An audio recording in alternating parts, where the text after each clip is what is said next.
റോമർ 6-ന്റെ കൊലോസ്യ ലേഖനത്തിൻ്റെ പഠനമാണ്. സ്തോത്രം. നിങ്ങളുടെ ജഡത്തിന്റെ ബലഹീനത നിമിത്തം ആമേൻ. ഞാൻ മനുഷ്യരീതിയിൽ പറയുന്നു, നിങ്ങളുടെ അവയവങ്ങളെ അധർമ്മത്തിനായി അശുദ്ധിക്കും അധർമ്മത്തിനും അടിമകളാക്കി സമർപ്പിച്ചതുപോലെ ഇപ്പോൾ നിങ്ങളുടെ അവയവങ്ങളെ വിശുദ്ധീകരണത്തിനായി നീതിക്ക് അടിമകളാക്കി സമർപ്പിക്കും. അപ്പൊ വിശുദ്ധീകരണം എങ്ങനെ കിട്ടും?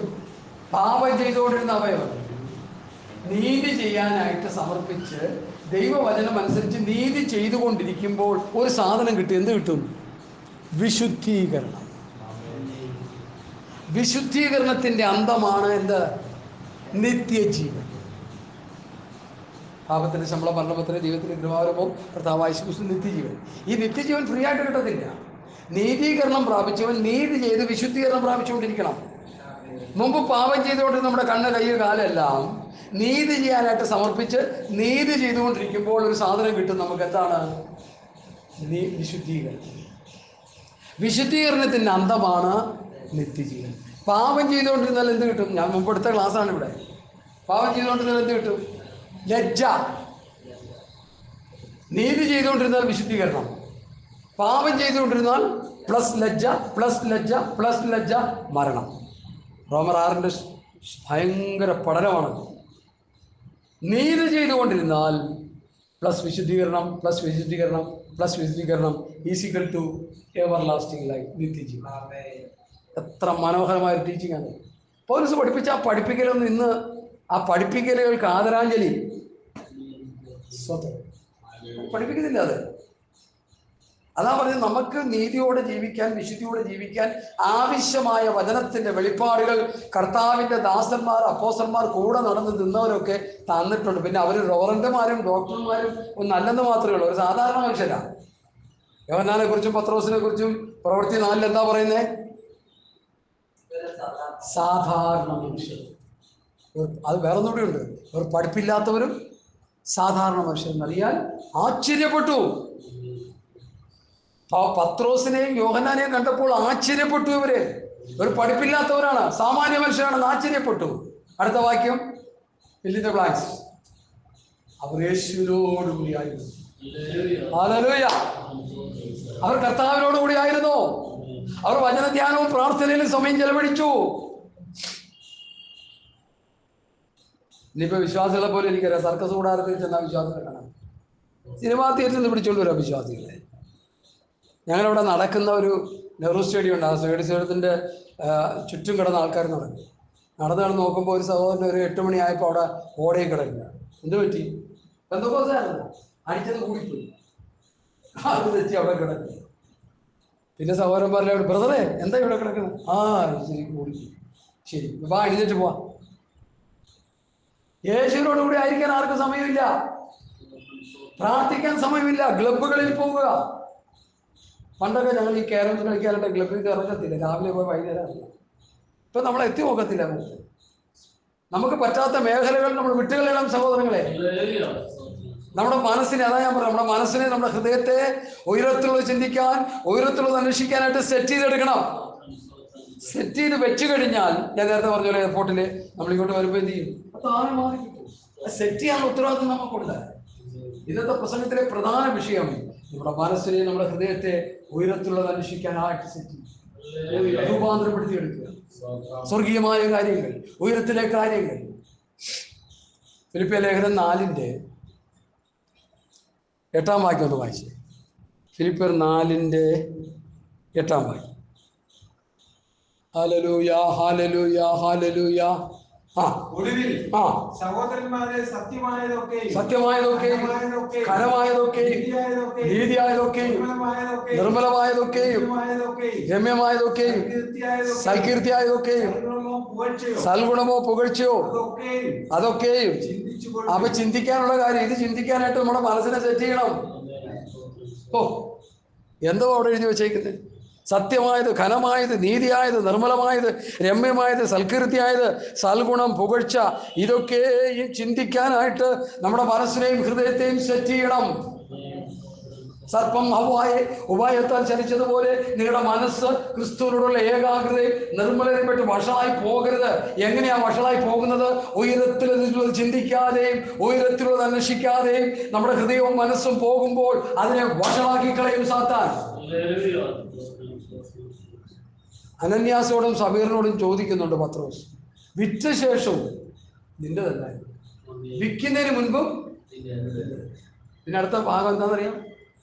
സാത്താന്റെ ഹൃദയത്തെ കവർന്നെടുത്തത്, വശീകരിച്ചാണ്. സാത്താൻ അവരുടെ ഹൃദയത്തെ കവർന്നു. നമ്മുടെ ഉള്ളിലുള്ള ഈ ഹൃദയത്തെ, മനസ്സിനെ കവരാൻ കഴിയുന്ന രണ്ട് ശക്തികളാണ്. ഒന്ന് ദൈവത്തിന്റെ ശക്തിയും ഒന്ന് സാത്താന്റെ ശക്തി. നമ്മൾ ഈ സ്വർഗീയമായ കാര്യങ്ങൾ പഠിച്ചപ്പോഴും ആത്മീക കാര്യങ്ങളിൽ ശ്രദ്ധ വെച്ചും പഠിച്ചും നമ്മൾ മുമ്പോട്ട് പോയാൽ നമ്മുടെ ഹൃദയത്തെ പിശാചിനും സ്വാധീനിക്കാൻ കഴിയില്ല. ലോകത്തിലെ കാര്യങ്ങൾ കിടന്ന് പരന്നുമ്പോൾ അവൻ കയറി കളിക്കും. മനസ്സിലായി? യാക്കോബിന്റെ ലേഖനം 4-ാം അധ്യായത്തിന്റെ 4-ാം വാക്യം, വിചാരികളായുള്ളവരെ ലോകസ്നേഹം ദൈവത്തോട് ശത്രുത്വമാകുന്നു എന്ന് അറിയുന്നില്ലയോ? ലോകത്തിന്റെ സ്നേഹിതരാകാൻ ഇച്ഛിക്കുന്നവരെല്ലാം ദൈവത്തിന്റെ ശത്രുവായി മാറുന്നു. ലോകസ്നേഹം നമ്മളിൽ വരുമ്പോൾ നമ്മൾ ദൈവത്തിന്റെ എനിമി ഓഫ് ക്രൈസ്റ്റ്, നമ്മൾ കർത്താവിന്റെ ശത്രുവായി തീരുകയാണ്. ഒരു കുഞ്ഞു വാക്യം റോമാലേഖനത്തിലുണ്ട്, ഈ ലോകത്തിന് അനുരൂപരാണ്. എന്താ ഈ ലോകത്തിന് അനുഗ്രഹം? ലോക മനുഷ്യൻ നടക്കുന്ന പോലെ നമ്മൾ വേറെ കാര്യം. ലോക മനുഷ്യൻ നടക്കുന്ന പോലെ, ചിന്തിക്കുന്ന പോലെ, പറയുന്ന പോലെ, പ്രവർത്തിക്കുന്ന പോലെ നമ്മൾ പോകരുത്. എപ്പോഴും പറയാനുള്ള ഉദാഹരണം, പണ്ട് രക്ഷിക്കപ്പെട്ട ഒരു സഹോദരൻ ചീട്ട് കളിച്ചോണ്ടിരിക്കുക തെങ്ങും തോക്കി. ഇവൻ രക്ഷിക്കപ്പെട്ടല്ലോ, ഇങ്ങനെ വന്ന് നോക്കി കുറച്ചു നേരം ഇങ്ങനെ നോക്കി പറയാ, അതല്ല ഇതിറക്കി, ഇതങ്ങോട്ട് ഇറങ്ങിക്കൊള്ളു. ആരായി പറയുന്നത്? നാമോ പത്രോസിന്റെ ഭാഷയെ പറഞ്ഞ് നമ്മൾ ആരാ? പത്രോസിന്റെ ഭാഷ 2-ാം അധ്യായത്തിൽ 9-ാം വാക്യം. നമ്മൾ ആരാണ്? അതൊക്കെ പഠിക്കണം. 2:9. സ്തോത്രം. 1 പത്രോസ് 2:9 നിങ്ങളോ അന്ധകാരത്തിന്റെ അത്ഭുത പ്രകാശത്തിലേക്ക് സർവ്വകളെ ഘോഷിപ്പാൻ തക്കവണ്ണം തെരഞ്ഞെടുക്കപ്പെട്ട ജാതി, രാജകീയ പുരോഹിതവർക്കും വിശുദ്ധ വംശവും അവ സ്വന്തം ജനം ചീട്ട് കളിക്കുന്ന എടുത്തിട്ടുണ്ട് പറയാണ്, അത് ഇറക്കലട ഇതിറക്കി കൊടുക്കാൻ. അപ്പൊ ഇവന് ആരായി? എനിക്ക് ഒത്തിരി പേരറിയാം അങ്ങനെ ലോകത്തിൽ മുങ്ങിക്കിടക്കുക.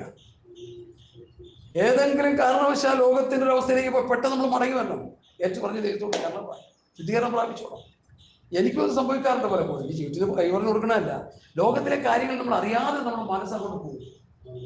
ദൈവസന്നിധിയിൽ പ്രാർത്ഥിച്ചു കഴിയുമ്പോൾ അയ്യോ ഞാൻ ലോകത്തിലേക്കാണല്ലോ പോയത്, ലോകത്തിന്റെ ചിന്തകളിലാണോ പോയത്, ലോകത്തിന്റെ അവസ്ഥകളിലേക്കാണല്ലോ എൻ്റെ മനസ്സ് പോയത്. ദൈവമേ എൻ്റെ മനസ്സിനെ അവിടുന്ന് ശുദ്ധീകരിക്കണം, എൻ്റെ ഹൃദയത്തെ ശുദ്ധീകരിക്കണമേ, വചനത്താലും രക്തത്താലും ആത്മാവിനാലും എന്നെ ശുദ്ധീകരിക്കണമെന്ന് പറഞ്ഞ് ദൈവകൃപയിലേക്ക് നമ്മൾ കടന്നു വരണം. ആ വഴി അങ്ങ് പോയാലുണ്ടല്ലോ സാത്താൻ നമ്മളെ എന്ത് ചെയ്യും? കേറി അങ്ങ് മേയാനിടയായിത്തീരും. നമ്മുടെ ജഡ സ്വഭാവത്തെ നമ്മൾ വളർത്തിയെടുത്താൽ ഈ ജഡം നമ്മളെ എന്ത് ചെയ്യും? മരണത്തിലേക്ക് കൊണ്ടെത്തിക്കും. ഏതെങ്കിലും ഒരു ജഡത്തിന്റെ പ്രവൃത്തി നമ്മൾ വന്നുപോയാൽ അപ്പം തന്നെ ശുദ്ധീകരണം പ്രാപിച്ച് ആത്മസ്വഭാവത്തിലേക്ക് നമ്മൾ മടങ്ങി.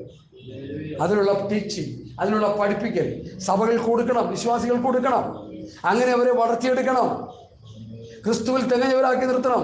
ഏത് മനുഷ്യനെയും ക്രിസ്തുവിൽ തികഞ്ഞവരാക്കി നിർത്തേണ്ടതിന് ഏത് മനുഷ്യനെയും പ്രബോധിപ്പിക്കുകയും ഏത് മനുഷ്യനെയും സകല ജ്ഞാനത്തോടും കൂടെ ഉപദേശിക്കുകയും ചെയ്യും. അതിനായ നിർബലത്തോടെ വ്യാപരിക്കുന്ന അവന്റെ വ്യാപാര ശക്തിക്കൊത്തവണ്ണം പോരാടിക്കൊണ്ട് അധ്വാനിക്കും.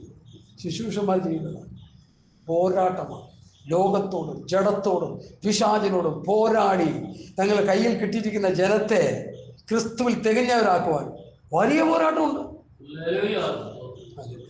അതാരും അതിൻ്റെതായ ഗൗരവത്തിൽ കാണുന്നില്ല. അങ്ങനെ കണ്ടില്ലെങ്കിൽ വിശ്വാസികളുടെ ആത്മീയ നിലവാരം നേരെ താഴേക്ക് പോകും. അതുകൊണ്ട് ഓരോ ദിവസവും വളരെ പ്രാർത്ഥനയോടെ, വളരെ ജാഗ്രതയോടെ ഈ ദിവസങ്ങളിൽ നമ്മൾ ദൈവമക്കളെ വളർത്തിയെടുക്കണം. അല്ലെങ്കിൽ ദൈവമക്കൾ വളർന്നു വരണം. വചനം ധ്യാനിച്ചും പ്രാർത്ഥിച്ചും ഉപദേശം കേട്ടും വളർന്നു വരാനിടയായി തീരണം. ഹല്ലേലൂയ, ഹല്ലേലൂയ, സ്തോത്രം, സ്തോത്രം, സ്തോത്രം. ഇനി അടുത്ത ഭാഗത്തേക്ക് ഞാൻ വരിക. കുറച്ച് നേരം നമ്മൾ അവിടെ നിന്നു അല്ലേ? അല്ല, നിങ്ങൾ മരിച്ച നിങ്ങളുടെ ജീവൻ 1-2 നമ്മൾ നിന്നത്. നിങ്ങൾ മരിച്ച നിങ്ങളുടെ ജീവൻ ക്രിസ്തുവിൽ ദൈവത്തോടുകൂടി, നിങ്ങളുടെ ജീവൻ ക്രിസ്തുവിനോടുകൂടി ദൈവത്തിൽ മറഞ്ഞിരിക്കും. അതിൻ്റെ അർത്ഥം എന്താ? പാപത്തിൽ മരിച്ച് യേശുക്രിസ്തുവിനോടുകൂടി ഉയർത്തെഴുന്നേറ്റ് യേശുക്രിസ്തുവിനോടുകൂടി ജീവിക്കുന്ന നമ്മൾ, നമ്മുടെ ജീവൻ ജീവഭണ്ഡാരത്തിൽ കെട്ടപ്പെട്ടിരിക്കുക, ക്രിസ്തുവിനോടുകൂടി മറഞ്ഞിരിക്കുക. കർത്താവ് വരുമ്പോൾ അങ്ങനെ മരിച്ചുപോയവരെന്ത് ചെയ്യും? കർത്താവിനോടുകൂടി ഉയർത്തെഴുന്നേറ്റ് വരും. നമ്മുടെ ആത്മാവിൻ്റെ പ്രൊട്ടക്ഷൻ, സുരക്ഷിതത്വമാണ് ആ വാക്യം കാണിക്കുന്നത്. ഹല്ലേലൂയ, സ്തോത്രം. നിങ്ങൾ മരിച്ച് നിങ്ങളുടെ ജീവൻ ക്രിസ്തുവിനോടുകൂടി ദൈവത്തിൽ മറഞ്ഞിരിക്കുക. ക്രിസ്തുവിൽ മറഞ്ഞിരിക്കുന്ന നമ്മുടെ ജീവനെ തൊടാൻ ഒരു പിശാചിനും കഴിയില്ല. കടും തൂക്കത്തിൻ്റെ വിള്ളലിരിക്കുന്ന പ്രാവെ അല്ലേ, ആ പാറയുടെ വിള്ളലിരിക്കുന്ന പ്രാവിനെ ഒന്നും ചെയ്യാൻ പറ്റില്ല. ഈ പാറ ഏതാ? സുഗന്ധ പാറയായി ക്രിസ്തുവിൽ നമ്മൾ മറഞ്ഞിരിക്കുക, ക്രിസ്തുവിൽ ജീവിക്കുക, ക്രിസ്തുവിൻ്റെ പ്രമാണം അനുസരിച്ച് ജീവിക്കുക. ഒരു പിശാചിനൊന്നും ചെയ്യാൻ പറ്റും. അല്ലെങ്കിൽ എന്ത് പറ്റും? എൻ്റെ ഭാഷയെ പറഞ്ഞാൽ 6 അടിക്കും എടുത്തു നമ്മൾ. ഹല്ലേലൂയ. നിങ്ങൾ മരിച്ച നിങ്ങളുടെ ജീവൻ ക്രിസ്തുവിൽ ദൈവത്തോടുകൂടി മറഞ്ഞിരിക്കുന്നു. നമ്മുടെ ജീവനായ ക്രിസ്തു വെളിപ്പെടുമ്പോൾ നിങ്ങളും അവനോടുകൂടെ തേജസ്സിൽ വെളിപ്പെടും. ജീവനായ ക്രിസ്തു വെളിപ്പെടുന്ന ഒരു സമയമുണ്ട് പ്രിയമുള്ളവരെ.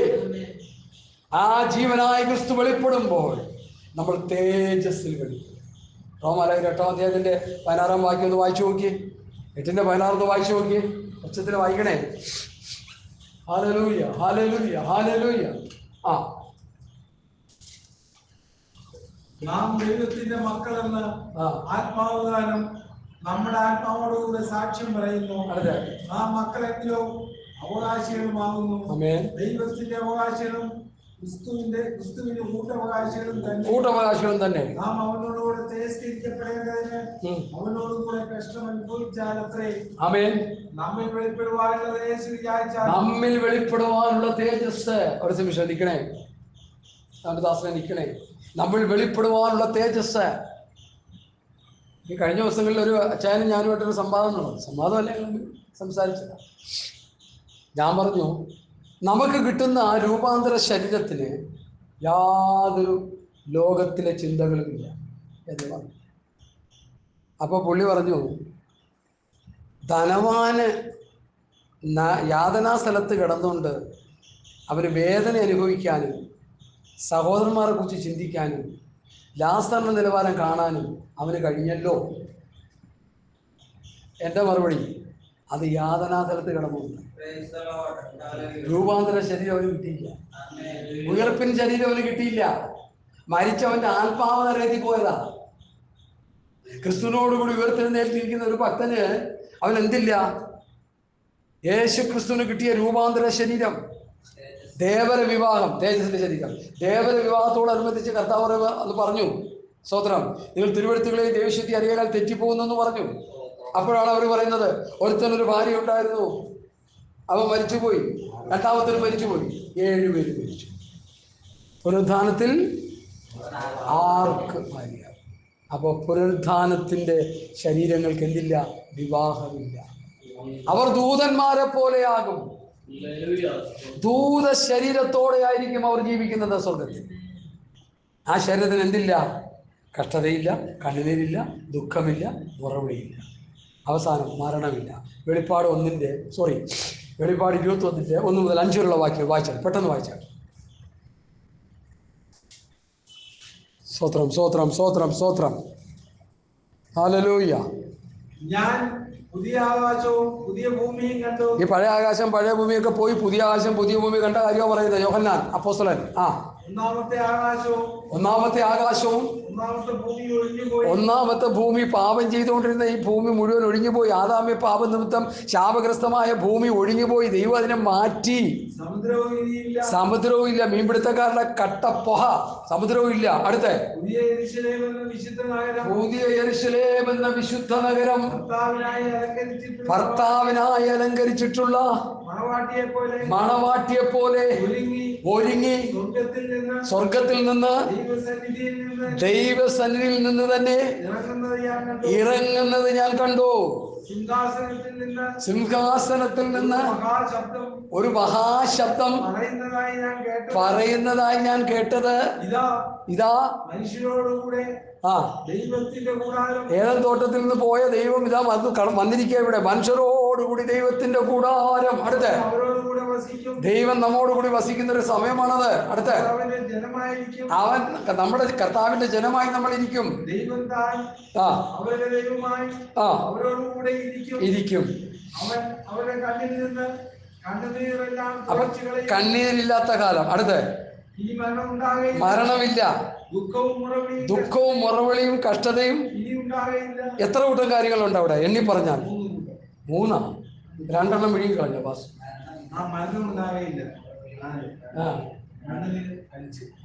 ശരിയായി. ഇപ്പൊ നമ്മുടെ കണക്കിലേക്ക് വന്നു. 2 വിഴുങ്ങി കളയില്ലേ? അത് പ്രധാന കാര്യങ്ങളാണ്.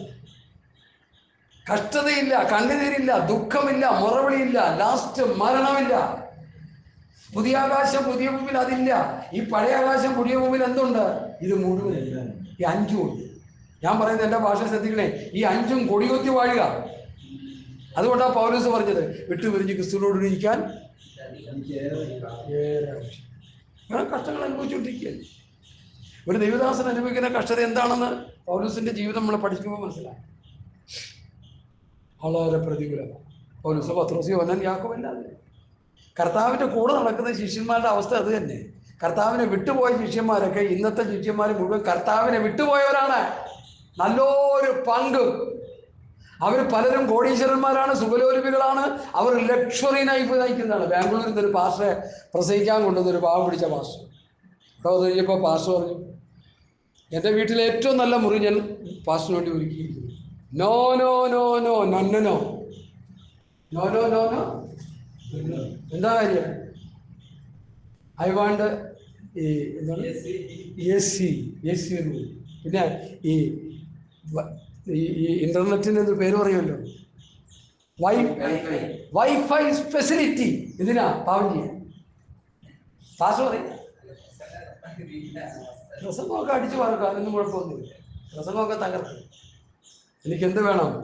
ഞാൻ ചോദിക്കും, പാസ് വീട്ടിൽ കിടന്നാൽ എന്താ കുഴപ്പം? വരുമ്പോൾ അവർ ഞാൻ വിളിച്ചു പറഞ്ഞു. അതിന് 3 ദിവസം വെയിറ്റ് ചെയ്യും. ഞാൻ നോക്കിയാൽ 3 ദിവസം അവിടെ കിടക്കേണ്ടി റൂം. അപ്പോൾ ഒരു റൂമിൽ വേറൊരാളോട് കിടക്കണമെന്ന് പറഞ്ഞു. നമ്മൾ കിടന്നോ കുഴപ്പമില്ല. രാത്രി എഴുന്നേറ്റ് ഞാൻ വെടിപൊട്ടുന്ന പോലെ പ്രാർത്ഥിക്കും. പിന്നെ ഇറങ്ങി ഓടേണ്ടി വരും. എന്നാൽ ഞാൻ കിടക്കുന്നത് എനിക്ക് രാത്രി പ്രാർത്ഥിക്കും, ഭജനം ധ്യാനിക്കും, എൻ്റെ ഭാഷ പറയും, ആത്മാവിൽ ആരാധിക്കും. അത് നമ്മുടെ സ്വഭാവമാണ്. രക്തത്തിൽ അലിഞ്ഞു കിടക്കുന്ന ആ ചാകുന്നതോടെ തീരുവുള്ളൂ, കർത്താവുന്നതോടെ തീരുവുള്ളൂ. കാരണം അങ്ങനെ ആയിപ്പോയി. നേരത്തെ പറഞ്ഞാൽ അങ്ങനെ സെറ്റ് ചെയ്തിട്ടിരിക്കുക നമ്മൾ. അതുകൊണ്ട് എന്നെ കേൾക്കുന്ന പ്രിയപ്പെട്ടവരെ, നമുക്ക് ഈ ലോകത്തിൽ ഏത് ജീവിത സാഹചര്യങ്ങളിൽ നമുക്ക് കടന്നു പോകാൻ കഴിയണം. AC റൂമും വൈഫൈ ഫെസിലിറ്റിയും പിന്നെ നല്ല സൂപ്പർ ഫുഡും ഒക്കെ കഴിച്ചാലേ സുവിശേഷം പ്രസംഗിക്കാൻ പറ്റുള്ളൂ. എടുത്ത് വായിക്കുക. 1 കൊരിന്ത്യർ 4 അതൊന്ന് വായിക്കുക. അത് വായിച്ചിട്ട് നമുക്ക് നിർത്താമെന്ന് എൻ്റെ ഓർമ്മ. ഒന്ന് വായിക്കുക. അതെല്ലാവരും ഒന്ന്, ലോകം മുഴുവൻ അതൊന്ന് കേൾക്കണം. 1 കൊരിന്ത്യർ ലേഖനം 4-ാം അധ്യായം. അതിൻ്റെ ഞാൻ പറയാം. കർത്താവിൻ്റെ ശിഷ്യന്മാരും ഇന്നത്തെ ശിഷ്യന്മാരും തമ്മിലുള്ള ഒരു താരതമ്യ പഠനം 9 മുതൽ. ലോകത്തിന് ദൂതന്മാർക്ക് മനുഷ്യർക്കും തന്നെ കൂട്ടുകാഴ്ചയായി തീർന്നിരിക്കുകയാണ്. അയ്യോ, കർത്താവിന്റെ കൂടെ നടന്ന അപ്പോസ്തലന്മാർ പറയുന്നു, ഞങ്ങൾ ലോകത്തിനും ദൂതന്മാർക്കും മനുഷ്യർക്കും കൂട്ടുകാഴ്ചയായി തീർന്നിരിക്കുക. കൂട്ടുകാഴ്ച. അടുത്ത് ആമേൻ. ഒടുക്കത്തവരായി മരണവിധിയിൽ ഉൾപ്പെട്ടവരെ പോലെ നിർത്തിയെന്ന് എനിക്ക് തോന്നുന്നു. ഞങ്ങൾ ക്രിസ്തു നിമിത്തം ഭോഷന്മാരാണ്. അത് കൊരിന്ത്യരോട് പറയാം. കൊരിന്ത്യരെ ഇങ്ങനെ കുത്തിക്കൊണ്ടിരിക്കുക, അപ്പോസ്തലന്മാരെ, നിങ്ങൾ വിവേകികൾ, ഞങ്ങൾ ബലഹീനർ, നിങ്ങൾ ബലവാന്മാർ. അവർക്ക് മാന്യത കൊടുക്കുക. കൊരിന്ത്യ സഭയ്ക്ക്, നിങ്ങൾ മഹത്തുക്കൾ, ഞങ്ങൾ മാനഹീനർ. ഈ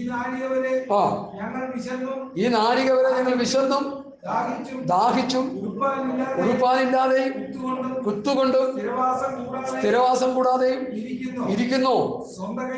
സ്വന്തം കൈയാൽ വേല ചെയ്ത് അധ്വാനിക്കുന്നു. ശകാരം കേട്ടിട്ട് ആശീർവദിക്കുന്നു. ഉപദ്രവമേറ്റിട്ട് സഹിക്കുന്നു. ദൂഷണം കേട്ടിട്ട് നല്ല വാക്ക് പറയുന്നു. ഞങ്ങൾ ലോകത്തിന്റെ ചവറ് പോലെയും ഇന്നുവരെ സകലത്തിന്റെയും ദൈവമക്കളെ, ഈ വാക്യങ്ങൾ വായിച്ചു നോക്കി. കർത്താവിന്റെ കൂടെ നടന്ന ശിഷ്യന്മാരുടെ ബയോഡേറ്റ ഞാൻ വായിച്ചു കേൾപ്പിച്ചത്. ഇന്ന് വൈഫൈ അന്വേഷിക്കുന്ന, AC റൂം അന്വേഷിക്കുന്ന പാസ്റ്റർമാർ ഈ വാക്യം വായിച്ചിട്ട് നിങ്ങളുടെ തല താഴ്ത്തണം. ഏത് ജീവിത സാഹചര്യങ്ങളിലും മുമ്പോട്ട് പോകാനായിട്ട് നമുക്ക് കഴിയണം. കാരണം പണ്ടൊക്കെ നമ്മൾ, ഇപ്പൊ ഞാൻ ചോദിച്ചില്ലേ, പണ്ടൊക്കെ നമ്മൾ വളരെ കഷ്ടത്തിലൂടെ ജീവിച്ചവരാണ്. ഇപ്പൊ നമുക്ക് കുറച്ച് നന്മയൊക്കെ കിട്ടിയപ്പോൾ പഴയ കഷ്ടത്തിലേക്ക് പോകാൻ പറ്റില്ല എന്നൊരു മൈൻഡ് വന്നു. അത് ദൈവത്തെ പ്രസാദിപ്പിക്കാൻ പറ്റുന്നൊരവസ്ഥയാണ്. കർത്താവിൻ്റെ കൂടെ നടന്ന, ഇവിടെ ശുശ്രൂഷന്മാരെയാണ് കേട്ടോ ബേസ് ചെയ്യുന്നത് പ്രധാനമായിട്ട്. ഈ നാഴികവരെ ഞങ്ങൾ വിശന്നു, ദാഹിച്ചു. നമ്മൾ വിശന്നിരിക്കുന്നുണ്ടോ? ദാഹത്തോടിരിക്കുന്നുണ്ടോ? ഉടുപ്പാനില്ല, നമുക്ക് ഇഷ്ടം പോലെ എടുക്കാനുണ്ടല്ലോ. ഹല്ലേലൂയ. ഞങ്ങൾ കുത്തുകൊള്ളുന്നു. സാത്താനിട്ട് കുത്തുക ഞങ്ങളെ. സ്ഥിരവാസമില്ല, ഇന്നിവിടെയാണെങ്കിൽ നാളെ വേറെടുത്ത്. സ്വന്തം കൈയാൽ വേല ചെയ്ത് അധ്വാനിക്കുന്നു.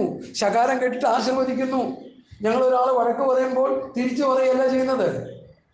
ആ ശകാരം കേട്ടിട്ട് കർത്താവ് നിന്നെ അനുഗ്രഹിക്കും. ഞാനത് പറഞ്ഞിട്ടുണ്ട്, അതുകൊണ്ട് പറയുന്നത്. തിരുവനന്തപുരത്ത് കുറച്ച് വേല ചെയ്ത ഒരു കാലഘട്ടം ഉണ്ടായിരുന്നു. അവിടെ പോയൊരു സഹോദരൻ, ഓട്ടോറിക്ഷ ഓടിക്കുന്ന സഹോദരൻ, അവരെ സഹായിച്ചു. പുള്ളിക്ക് വേണ്ടി പലതുമൊക്കെ ചെയ്തു, വചനം പറഞ്ഞു, ഉപദേശിച്ചു, നടത്തി. പുള്ളിയുടെ വീട്ടിൽ കൂട്ടാൻ കൂടി. അവസാനം പുള്ളി ഞങ്ങളെ ചീത്ത പറഞ്ഞു. ഓരോ തിരുവനന്തപുരം ലാംഗ്വേജിലുള്ള ചീത്ത വിളിക്കുമ്പോഴും ഞാൻ എൻ്റെ കൈ ഉയർത്തി സ്വോത്രം സ്വോത്രം സ്വോത്രം എന്ന് പറഞ്ഞിട്ടുണ്ട്. അധികം വിളിക്കാൻ ഭൂമിയിലുണ്ടായില്ല, എന്ത് ചെയ്യാൻ? ഹല്ലേലൂയ. ഇവിടെ പൗലോസ് പറയുന്നതാ, എന്താ? ഉപദ്രവം കേട്ടിട്ട്, ശകാരം കേട്ടിട്ട് ആശീർവദിക്കുന്നു. ഉപദ്രവം ഏറ്റിട്ട് സഹിക്കുന്നു. ഹല്ലേലൂയ. അടുത്ത് ഞങ്ങൾ ഉപദ്രവം കേട്ടിട്ട് അല്ലല്ല, ദൂഷണം കേട്ടിട്ട് നല്ല വാക്ക് പറയുന്നു. ഞങ്ങൾ ലോകത്തിന്റെ ചവറ് പോലെ. പിന്നെ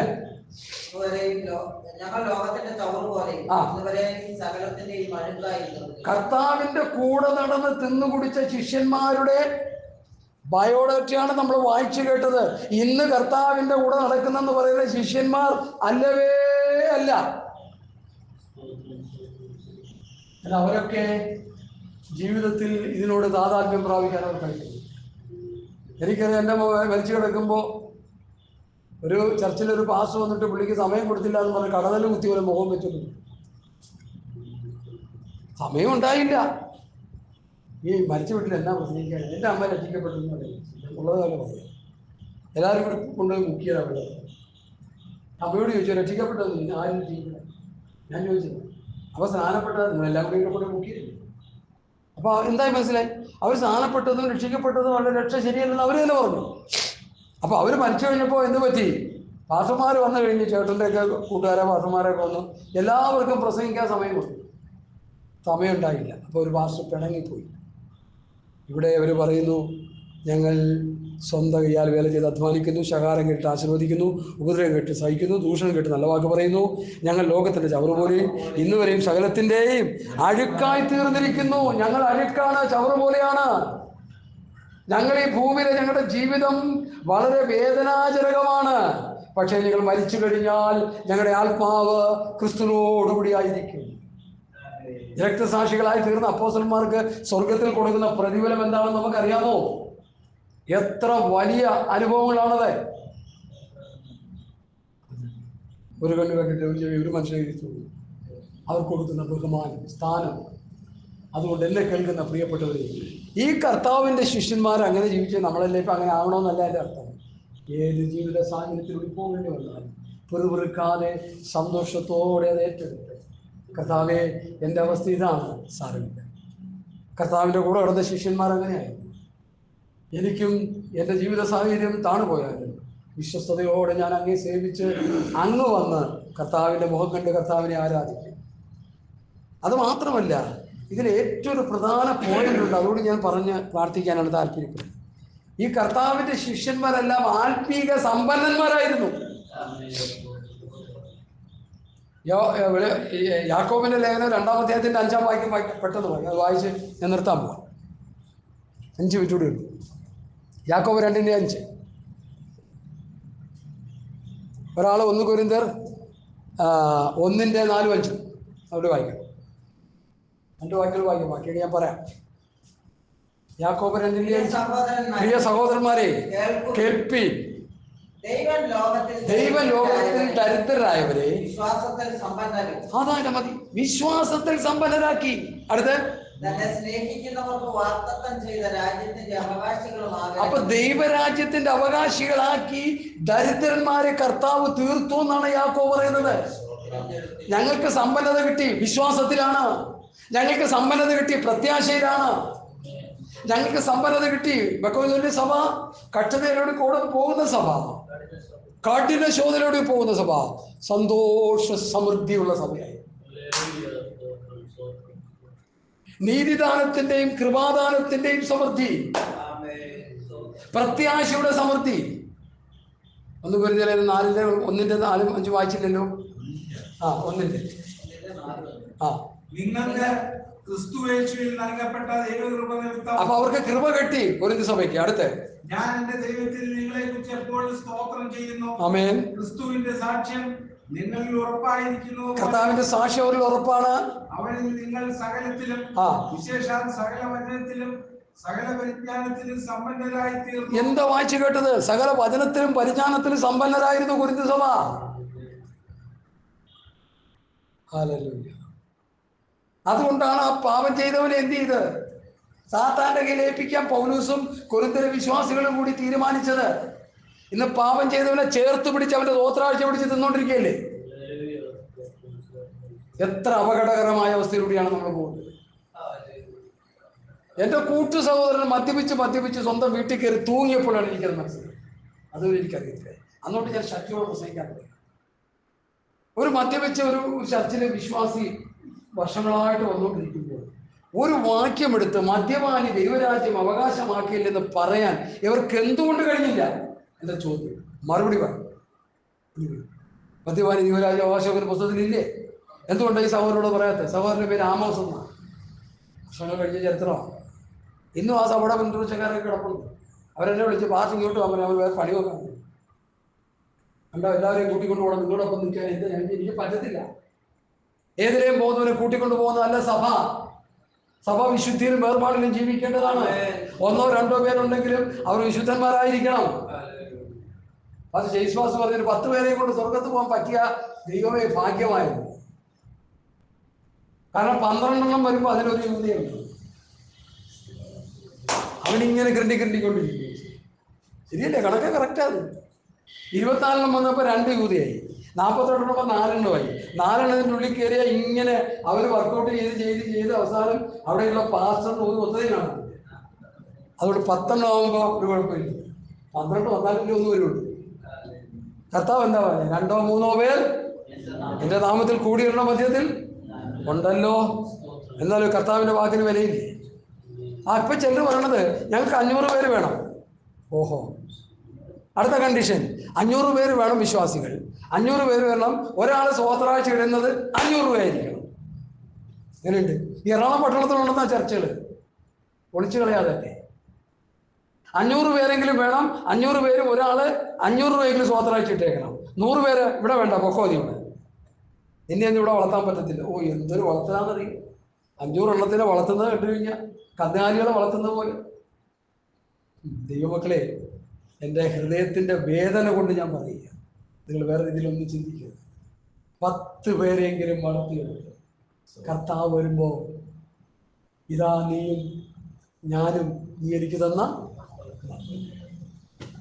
അതിനെക്കുറിച്ച് പറയുന്ന ഭാഗമാണ്. ഒരുങ്ങിയിരിക്കാൻ നമുക്കൊരു കുഴപ്പമില്ല. ആളെ കൂട്ടി ബഹളം വെച്ച് ശവോളെടുത്ത് കഴുക്കൽ കൂടും എന്ന് പറഞ്ഞാൽ എന്താ അർത്ഥം? ചത്ത അനുഭവങ്ങളെടുത്ത് കഴുക്കൽ കൂടും. ആള് കൂടിയ പാമ്പ് ചാകത്തില്ല. പണ്ട് ക്യാപ്റ്റൻ ഷാമോൽ എന്നൊരു പാസ്റ്റർ ഉണ്ടായിരുന്നു. 50 പേര് കൂടി കഴിഞ്ഞാൽ പിന്നെ അടുത്ത ഒരു ശുശ്രൂഷകനെ ട്രെയിൻ ചെയ്തെടുത്ത് അവരെ വേറെ സ്ഥലത്തേക്ക് ആക്കുക. 50 പേര് മാക്സിമം. ഈ 50 പേരുടെ പേരും അഡ്രസ്സും അവരുടെ വീടുകളും കൃത്യമായിട്ട് അറിഞ്ഞ് അവിടെ ഭവന സന്ദർശനം നടത്തി അവർക്ക് വേണ്ടി പ്രാർത്ഥിച്ച് അങ്ങനെ കാര്യങ്ങൾ ചെയ്യും. ഇതിപ്പോൾ 1000-2000 പേര് വരുന്ന ഇപ്പോൾ ഒരു ചർച്ച ഞാൻ ചോദിച്ചു, സഹോദരൻ നിങ്ങളുടെ ചർച്ചിൽ വരുന്നൊരു സഹോദരനെ എനിക്ക് പരിചയമുണ്ട്, ആ പുള്ളി അറിയാം, പേര് എന്നതാണ്? അയ്യോ ഞാൻ ഓർക്കുന്നില്ല, ഞങ്ങൾ ഒത്തിരി പേരുണ്ട്, 10,000 പേരില്ല, എങ്ങനെയാണ്? അപ്പോൾ കൂടെയുള്ളത് അവരുടെ വിശ്വാസികളെ അവർക്ക് അറിയത്തില്ല. അതിന്റെ കുറ്റക്കാരല്ല. ആളെ വെച്ചിങ്ങനെ ആളെ കൂട്ടി സ്വോത്രാഴ്ച പാത്രം ചവപ്പെട്ടി പോലെ വലിപ്പമാക്കി അതിലും നിറച്ച് കാശ് തെരഞ്ഞ മാസം തോറും ആഴ്ച തോറും ഒരാഴ്ചയിൽ ലക്ഷക്കണക്കിന് രൂപ സ്തോത്ര കാഴ്ചയായിട്ട് പിരിഞ്ഞു കിട്ടുന്നു. എനിക്കതിനൊരു വിരോധവുമില്ല. പക്ഷേ അവരെ നിങ്ങൾ വളർത്തുന്നോ? ചോദ്യം. അവരെ നിങ്ങൾ കർത്താവിന്റെ വരവിന് വേണ്ടി ഒരുക്കി നിർത്തുന്നോ? ജീവനായ ക്രിസ്തു വെളിപ്പെടുമ്പോൾ നിങ്ങളും അവനോടുകൂടി തേജസ്സിൽ വെളിപ്പെടും. ആരെ വെളിപ്പെടും?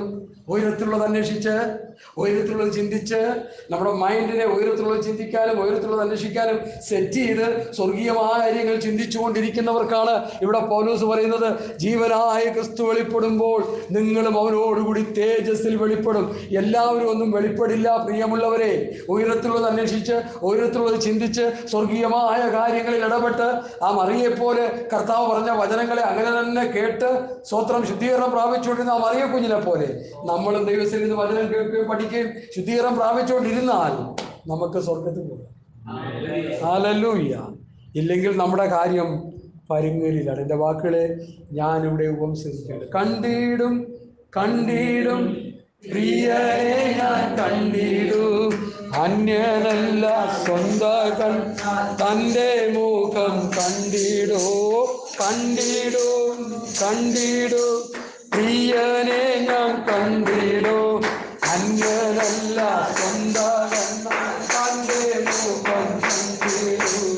യേശുവേ മണാളനേ പ്രത്യാശ ദൈവമേ, ഓ യേശുവേ മണാളനേ പ്രത്യാശ ദൈവമേ. എന്നാശ ഒന്നു മാത്രമേ, നിന്നെ കാണും വാൻവിൻ തേജസ്സിൽ. എന്നാശ ഒന്നു മാത്രമേ, നിന്നെ കാണും വാൻവിൻ തേജസ്സിൽ. കണ്ടീടോ കണ്ടീടോ. പ്രത്യാശയോടെ പാടാം. ഹല്ലേലൂയ. സ്തോത്രം. അന്യനല്ല സ്വന്തം തന്റെ മുഖം കണ്ടിടോ. യേശുവേ മണാളനേ പ്രത്യാശ എൻ ദൈവമേ, ഓ യേശുവേ മണാളനേ പ്രത്യാശ എൻ